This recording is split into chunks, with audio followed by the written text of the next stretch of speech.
FIFA World Cup. It is coming June 13th. It's right around the corner.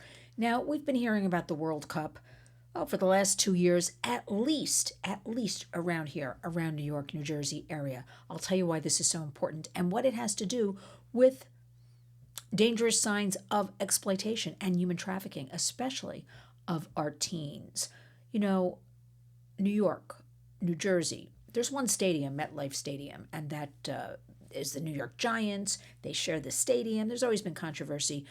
Used to be called Giants Stadium in my day, but we've got the World Cup going on for approximately a month, starting June 13th into July. It's in the cities of Philadelphia. It's out in California. It's going to be mass confusion. So law enforcement that we know and other sources of ours, they've been preparing for this deluge of fans, visitors from all over the world to just flock into the New York area.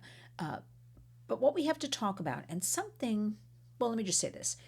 Anytime there's a large event, a large gathering of people, it can be a concert, it can be, a car, like a NASCAR type of thing, it can be a football game, it can be World Cup. We have increased signs of exploitation and trafficking. And I mean, it only makes sense. It makes sense because wherever there's a lot of people, and especially with the World Cup, people are coming in from around the country. And the thinking, I just heard this last week, the thinking from all these tourists that'll be pouring in for the World Cup is America's a free for all. That's what they said. And you can get away with anything here. So that tells me they are going to come and look to traffic children, buy teens. So there's been a full push for the last couple of years. I've spoken to several law enforcement. I think I started speaking a couple of years ago. I'd say, what are you up to? What are you working on? And everything would be the World Cup. Because in order to line up with this event, okay, you have to single out organizations like the Warriors to have partners, right? Eyes and ears on the ground, or doing whatever awareness we can do to talk about it, educate people, be on the lookout, what to do if you see something. Also, financial institutions have to look at monies and things like that and see who's profiting. Now today it's a little bit tough with banking because we have so much crypto going on. Crypto. So we've got, all these partners with actual law enforcement who've been plotting this out. Now we know how the pimps, the traffickers, they bring kids in and teens, women and men too. They come in on trains, they come in on buses, they come in airplanes. So this is like a full press, full court press of everybody on the lookout. Because remember that story a few years ago, the girl went to, I believe it was a football game with her dad. She went off to in my opinion, the story is still a little murky, frankly. She went, I think she was 14. She went off to the ladies' room and never came back. And met this person. I believe she met him online. But then I'm not sure. Then I think the story was she met a guy when she went to the ladies' room, and then they went and smoked some pot together. It was just very kind of murky. Doesn't matter. What matters is we have to all be the eyes and ears. There is indeed, it is a proven fact. There's always a lot of pushback from the same three people. Anytime there's a big event, and this World Cup is going to be such a big event that there will be trafficking, there will be exploitation. Okay, so what are you supposed to do? If you see something, say something. There will be an inordinate amount of law enforcement, okay? They are equipped.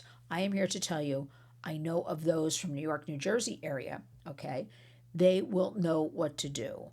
Also, we have our friend Teresa Flores, the soap project.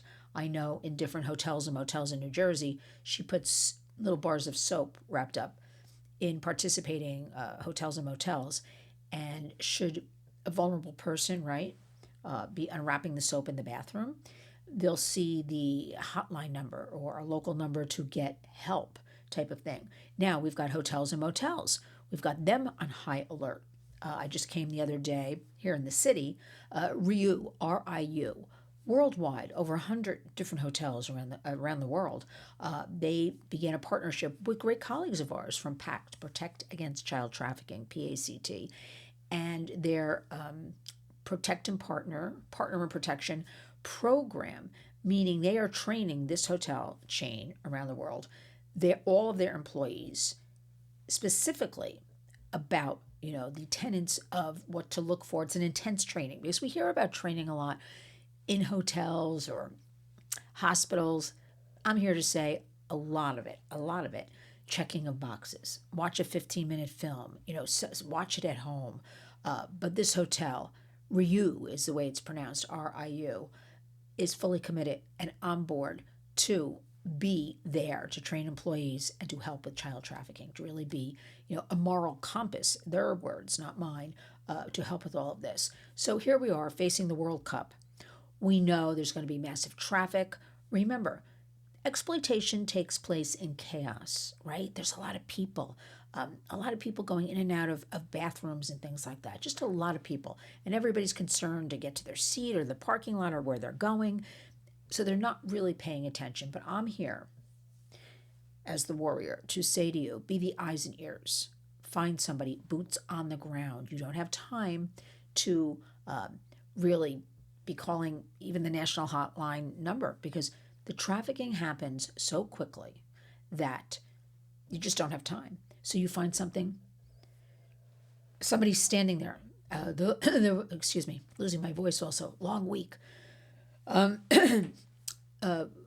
There's that. There's also, you can back it up with 911. You can back it up by carrying with you, no matter where you're going, your local or that local location, FBI number. I mean, be armed. Have these numbers, on your phone, right?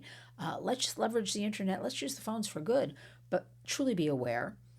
And if you make a mistake, you're not going to get in trouble.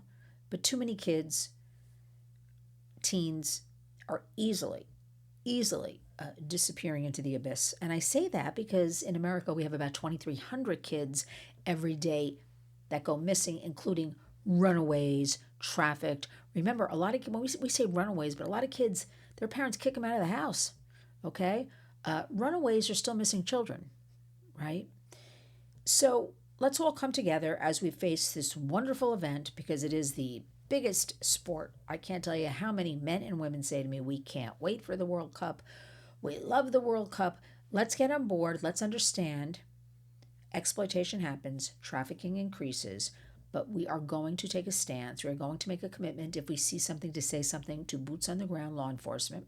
We're going to carry with us, that local FBI number is a good one. It doesn't hurt to have the National Human Trafficking Hotline. I'll put these numbers in the body of this video. And just understand that chaos creates vulnerability, creates trafficking opportunities.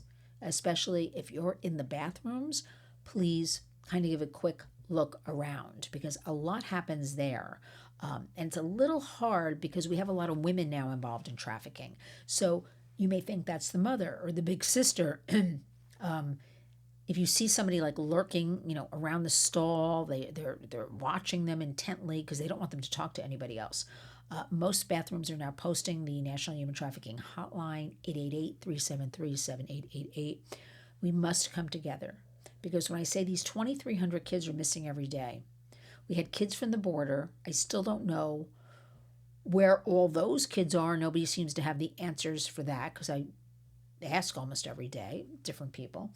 And we have to come together as a community. Community creates change. So as this worldwide event lands in our backyard, literally, we need to be on the lookout. I'm going to also put a toolkit that is from Reuters, and this toolkit is based on trafficking and exploitation, what to do if you see something. Because that's always the thing. People say, I think I saw something. Then I didn't want to get involved. Then I didn't know what to do, which goes for the same, with employees. So I'm going to put the toolkit in the body of this video. Everybody, please read it.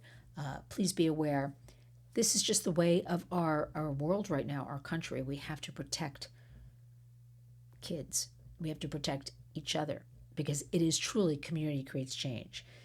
Remember, when you go out, when you wake up, each and every day, go out and be a warrior.